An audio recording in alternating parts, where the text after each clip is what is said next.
Spirit, lead me where my trust is without borders. Let me walk upon the waters wherever you would call me. Take me deeper than my feet could. Sur mon statut. Il y a un papa avec qui nous travaillons. Il a commencé à me décourager. Est-ce que Dieu est une machine? Est-ce que Dieu va broyer Satan? Je lui dis, lis Romains chapitre 7, le verset 20. Et tu comprendras. Lorsqu'il a lu, il s'est dit, pas puissant, mais Dieu est tout puissant. Celui que tu écrases, il est puissant. Mais celui qui écrase, il est tout puissant. Il est tout puissant. C'est plus grave que ça. Jésus n'a pas dit, c'est accompli, non. Jésus a dit, tout est accompli. Parce que Satan avait accompli les vie. Mais Jésus, à votre temps, a tout accompli. Donne-moi la puissance. Donne-moi la glorieuse. Donne-moi la puissance. Donne-moi la glorieuse. Donne-moi la puissance. Satan, sous nos pieds, le Seigneur est en train de dire, les lieux qu'on a placés, la croix de l'hôpital, ça fait les lieux de crâne, les personnes nous a dit, tu écraseras la tête du serpent, les serpents, et tu les lèves, mais à l'Apocalypse, on te dit le Satan, comme le serpent, à notre père, notre temps, il y a les pieds de Dieu, tu la tête du serpent, la tête du serpent, tu la tête du serpent, tu la tête du serpent. La vache.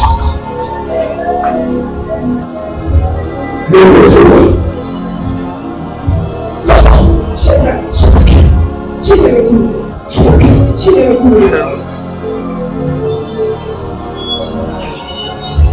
Jésus ne tombe pas dans ma vie. Jusqu'à aujourd'hui, je le vois. Mais je vois aussi comment Dieu me dit. Je ne vois pas seulement les combats, mais je vois aussi la délivrance de Dieu. Dans ton combat, tu ne verras pas seulement la blessure du serpent, mais tu verras aussi le serpent aimé, comme les fils de Dieu, dans le désert, il avait la blessure, mais lui comme il voyait les serpents volants, Siméon, l'image, c'est l'homme de Jésus.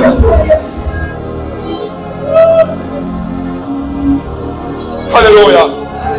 Extraordinaire. Extraordinaire. Je te demande un peu. Qui est Dieu? Qui est Dieu? On nous dit Dieu. La machine a broyé Satan. J'ai sorti 3 questions. Qui est Dieu? Qui est Satan? Et qu'est-ce que c'est écrasé? Pendant que je méditais, le Seigneur me ramène dans Jean 1:1. La Bible déclare, au commencement était la parole. La parole était avec Dieu. Et la parole était Dieu. Je comprends ce matin que Dieu est la parole prêchée. Que Dieu est cette parole que nous prêchons. Mais quand je descends encore au verset 14 de Jean 1, la Bible déclare, cette parole, elle s'est chair, elle s'est chair, et dans ce droit, au-delà de Jésus, montrez-nous les pères. Jésus dit, vous êtes avec moi, mais vous ne savez pas que Jésus est avec moi.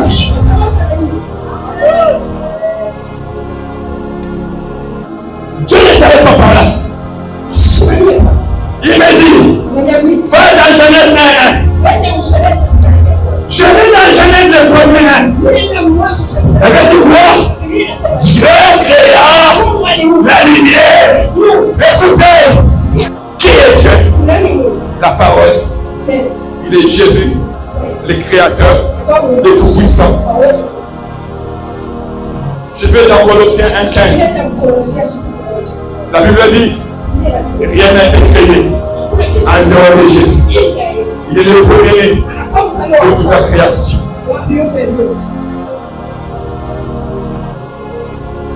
Alléluia.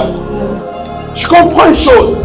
Cela veut dire, Dieu, il est le numéro 1. Cela veut dire, il n'a ni commencement, il n'a ni fin, il n'a ni généalogie. Il est seulement l'alpha et il est l'oméga. Il est là. Il dit, le Dieu des paix écrasera Satan sous vos pieds. Mais quand je vérifie, c'est que Esaïe dit, il dit, un fils nous est né, un enfant nous est né. La domination reposera sur l'épée. On l'appellera Père éternel. Lui, c'est un enfant, mais on l'appelle Père éternel. Le repos, la paix, reposera sur son.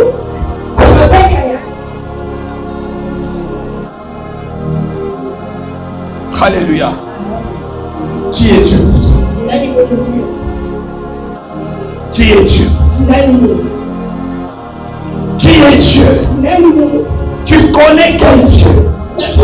Tu pries quel Dieu? Il est la machine à broyer Satan. Il broie Satan. Il écrase Satan. Il écrase Satan.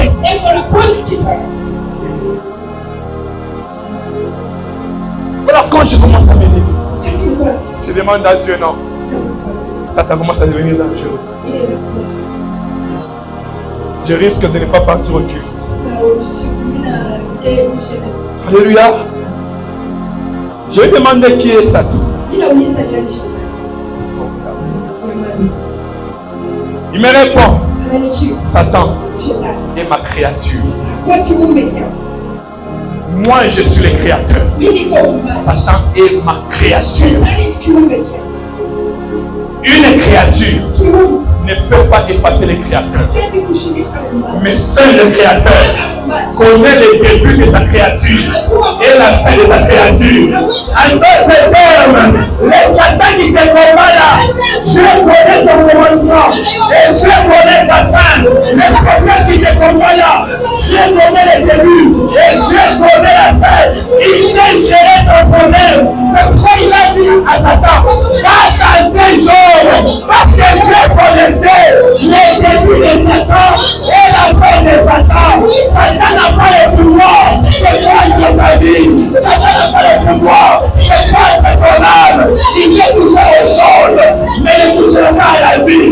Parce qu'il ne sait pas comment entrer la vie. Il ne sait pas entrer le souffle de vie.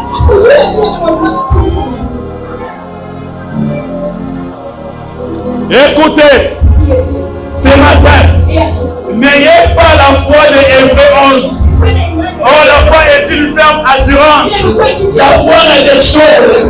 Ne cherchez pas les choses. La Bible dit, s'il nourrit les oiseaux dans le ciel, à combien plus forte raison vous, mes enfants, recherchez premièrement le royaume et la justice de Dieu, et toutes les choses vous seront données par les Christ. Pourquoi la Bible dit par-dessus et non en dessous? Parce que par-dessus, Satan il est en dessous. Vous êtes en haut. Et la Bible dit les choses d'en haut sont plus grandes que celles d'en bas. Ne cherchez pas à ramasser ce qui est en bas pour prendre ça, non. Mais laissez Dieu de ramasser d'en bas et de faire remonter. Vous faites la confusion. Avant que vous le compte à Chini. Moi, la vie dit, vous ne le compte à Chini. Après que vous n'avez pas de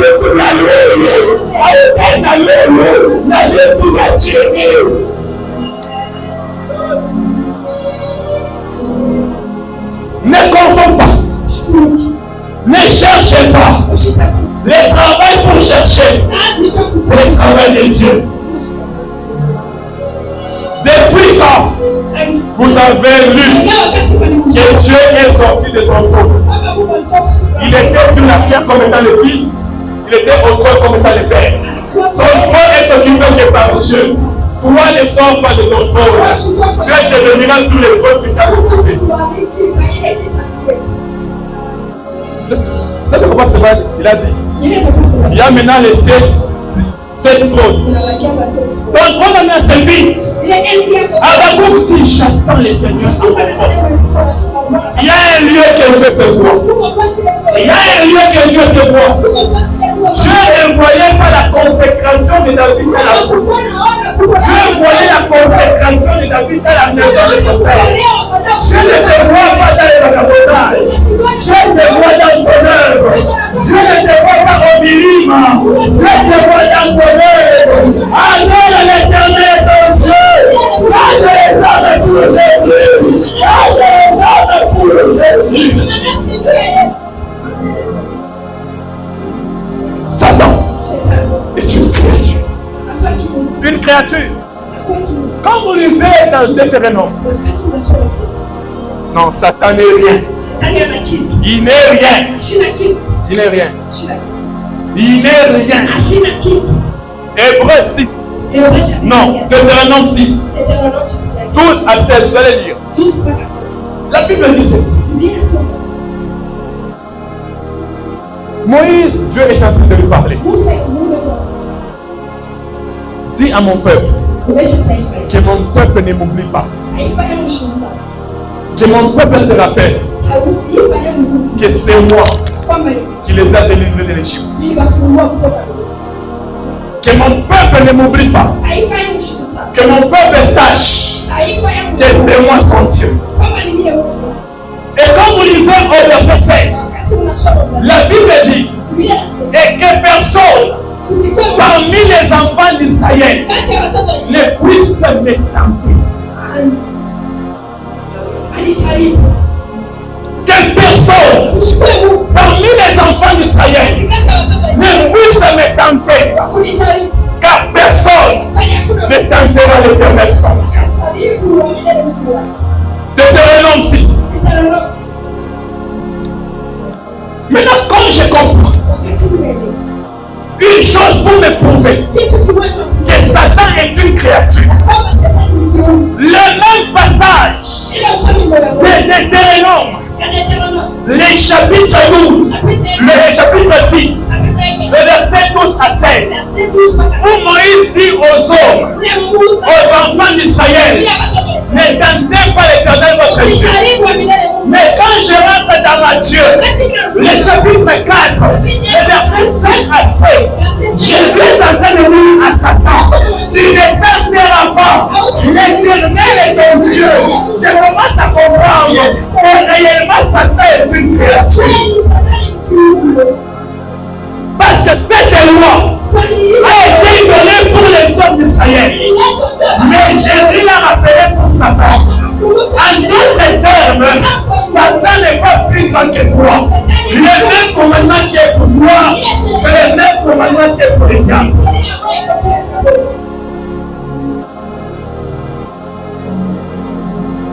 Les choses que Dieu t'interdit sont interdites aussi pour Satan.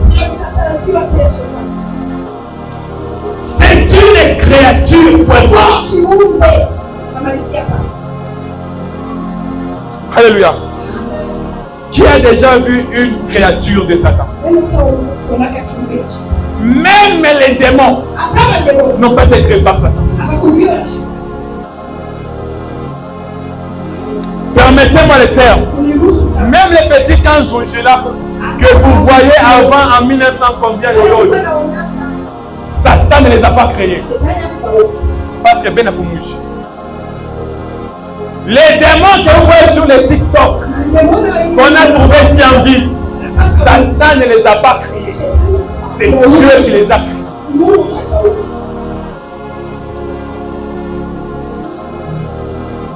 Tout ce que vous voyez sur la terre, il n'y a pas de fruit de Satan. Satan est un destructeur point barre. Satan, il est comme les enfants dans une famille. Il y a un enfant perdu. Ne voyez pas Satan comme votre supérieur. Il est sous vos pieds. Tu n'as pas besoin de taper les coups. Tu as besoin de lui dire. Jésus dit, celui qui vous reçoit, c'est moi qui le reçois. Mais comment on peut recevoir Jésus au travers d'un homme? Comment recevoir un homme ayant la divinité de Jésus? Comment? Vous y arrivez. J'ai demandé à Dieu, c'est quoi écraser? C'est quoi écraser? Jésus dit à Pierre, pendant que tu dormais là, pendant la nuit, Satan voulait t'écraser, comme on écrase une graine au moulin. Vous, ça prend à l'arbre. Donc, quand on a un guide, ça tombe à l'arbre, ça tombe à payer. Mais là, on t'a bouffé à la j'ai lu sur un statut où ils ont écrit Balé Babamba Kala en 2015. Tu vas pas te 600 dans 10 ans. Vous les mirabez, les gens pour une année pour les machines qui l'ont. Pour la bouffe. Tout se fait ici-bas. Tout se fait ici-bas. Le salaire du péché, c'est la mort. Mais les dons gratuits de Jésus, c'est la vie éternelle. Laisse la main c'est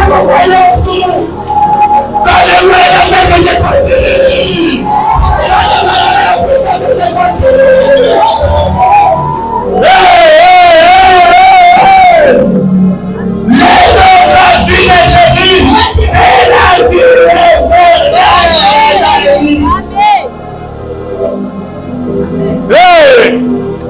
Bon, on a la nouvelle contrat ou bien. Madame, toi,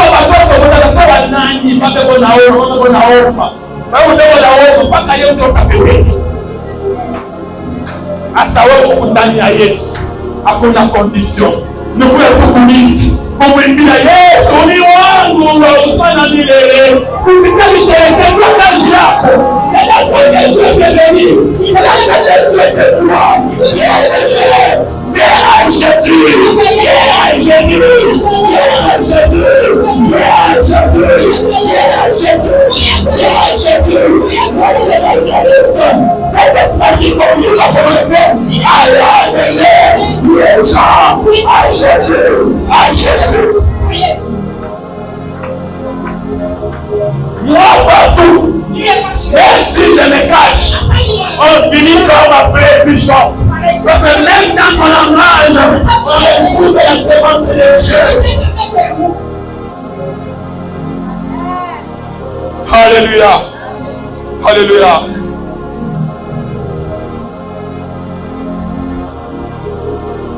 Il y a deux choses. La foi et de venir. Et la vie de la prière. Qui fait à ce que Dieu écrase nos ennemis sur le pied. La Bible dit, lorsqu'on a lu dans Psaume 60, la Bible dit, avec Dieu, nous ferons des exploits et il écrasera. Avant que Dieu écrase, faites d'abord les exploits. Nous sommes ensemble. Avant que Dieu n'écrase, fais les exploits. Les exploits sont des œuvres de la foi. Les exploits, les œuvres de la foi. Il dit, il écrasera nos ennemis. Mais avant cela, c'est quoi? Les exploits. Les exploits sont visibles dans son œuvre. On ne parle pas d'exploit avec Dieu en dehors de son œuvre. Cela veut dire, si tu as les dons de prophétie, exerce ces dons là pour la gloire de Jésus. Si tu sais jouer, je ne sais pas moi, à la guitare, tu les joues, non pas que nous dansons, mais pour que le trône de Dieu descende en sérieux. Parce que la Bible dit, Dieu siège au milieu de la louange et de l'adoration. Quand tu tapes là-bas les synthés, ne tape pas pour que moi je te balance. Tape pour que Dieu ait son cœur pour se reposer. La Bible dit, pendant que David jouait à la harpe, Saül était délivré. Saül était délivré.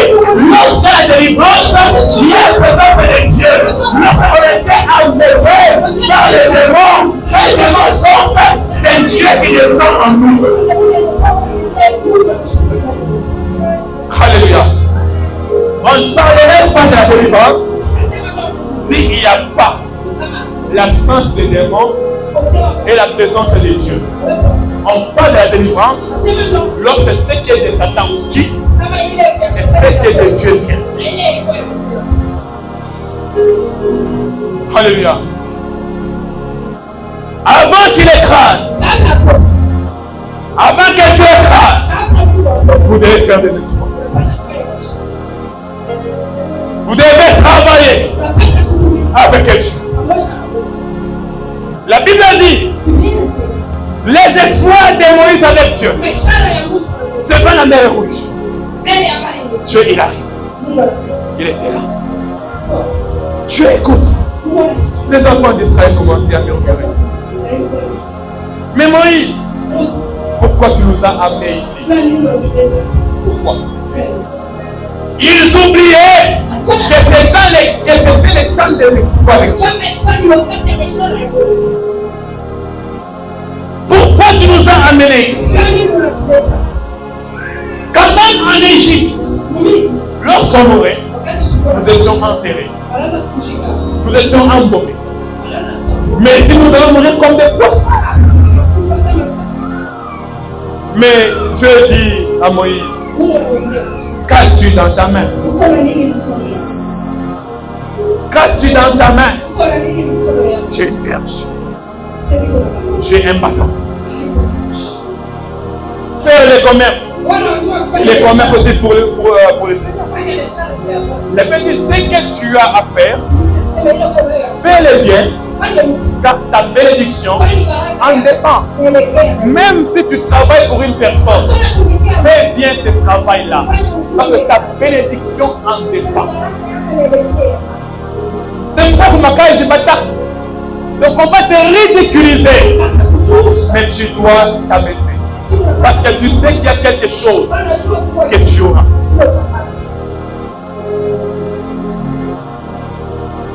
Avant d'écraser, il y a l'exploit. Et il n'y a pas d'exploit sans la foi. Qu'est-ce dit la parole de Dieu? Sur la foi. Jean chapitre 1er, le verset 21. Quand vous lisez, quand vous descendez, la Bible dit la parole. Au commencement était la parole. Au verset 14, on nous dit cette parole s'est faite chair. Au verset 21, on est en train de nous révéler à tous ceux qui l'ont reçu, il leur a donné le pouvoir de devenir enfants de Dieu. Dieu écrase pour ses enfants. Dieu n'écrase pas pour les démons. Parce que toi, tu es l'ennemi du démon. Mais si Dieu veut écraser pour les démons, il va t'écraser sur toi.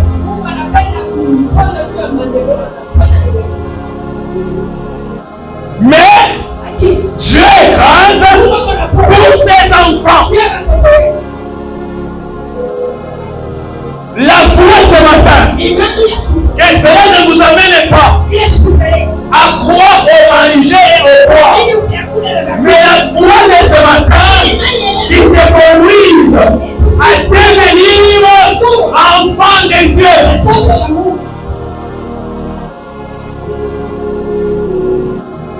Un enfant de c'est qui? Et un enfant de Dieu fait quoi? On découvre ce que tu es au travers de tes fruits. On appelle manguier parce que nous mangeons la mangue. On appelle goyavier parce que nous mangeons les goyaves. On appelle les chrétiens si nous mangeons les œuvres de Christ. Et nous sommes ensemble. On t'appelle les pécheurs parce que nous consommons des œuvres du péché. Alléluia. On t'appelle frère en Christ parce que nous consommons les fruits de ta chrétienté. Tu te réjouis, enfant de Dieu, mais nous mangeons les œuvres, les fruits du péché. C'est pourquoi il a dit, au dernier jour, plusieurs de mauvais entreront avant nous. Parce que nous ne révélons pas que nous sommes réellement des enfants de Dieu.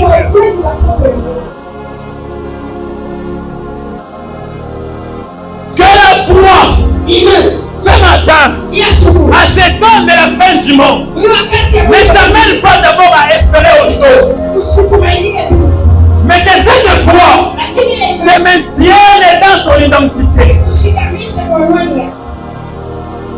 Parce que Dieu écrasera pour ceux qui ont son identité.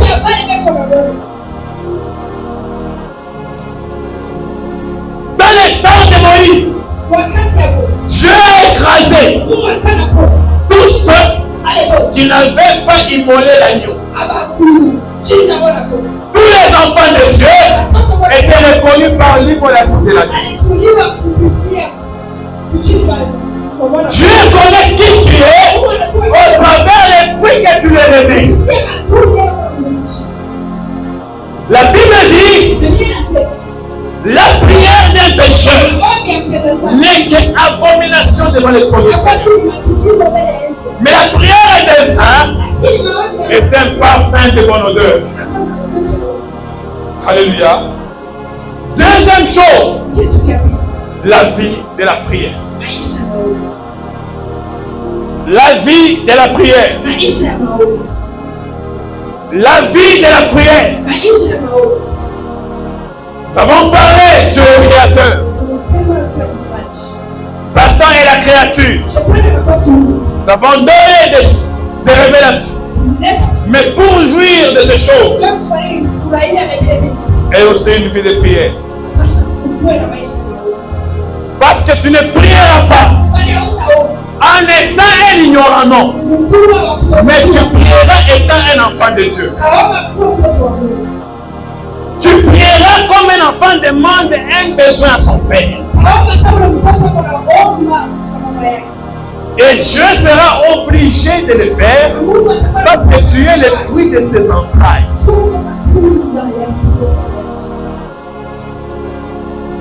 Alléluia. Et c'est une personne peut dire, je suis le fruit des entrailles de Dieu.